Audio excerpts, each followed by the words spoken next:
Update India TV, हर खबर सच्चाई की ओर। 3 जहाल नक्षल्यांनी हुसेचा मार्ग सोडून केले आत्मसमर्पण। 2 दशकापासून नक्षलवादी चळवळीत कार्यरत व सदस्य ते उपकमांडर अशी मजल मारून अनेक हिंसक कारवायांमध्ये सहभागी असलेला जहाल नेता विक्रम उर्फ मंगलसिंग याने पत्नी वसंती उर्फ सुरेखासह अन्य एका जहाल महिलेला सोबत घेऊन तिघांनी 14 फेब्रुवारीला आत्मसमर्पण केले।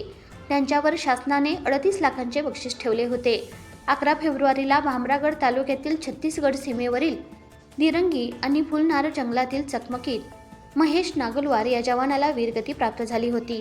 या पार्श्वभूमीवर या तिघांच्या आत्मसमर्पणाने नक्षल विरोधी अभियानाला बळ मिळाले। विक्रम उर्फ मंगलसिंग उर्फ संदीप सहागू तुलावी वय वर्ष 40, वसंती उर्फ सुरेखा उर्फ दुल्लो राजू हिडामी वय वर्ष 36, दोघे राहणार गुरबसा तालुका धानोरा। नीलाबाई उर्फ अनुसया बंडू उईके वय वर्ष 55, राहणार मेडपल्ली तालुका भामरागड अशी त्यांची नावे आहेत।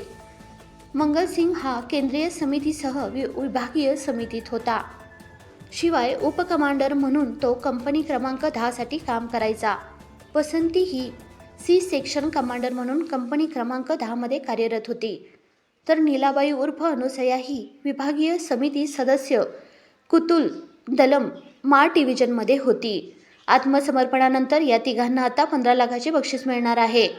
नक्षल विरोधी अभियानाचे विशेष पोलीस महानिरीक्षक संदीप पाटील, उपमहानिरीक्षक अंकित गोयल, उपमहानिरीक्षक अभियान अजय कुमार शर्मा, पोलीस अधीक्षक निलोत्पल 191 बटालियनचे कमांडर सत्यप्रकाश यांच्या मार्गदर्शनाखाली हे आत्मसमर्पण झाले।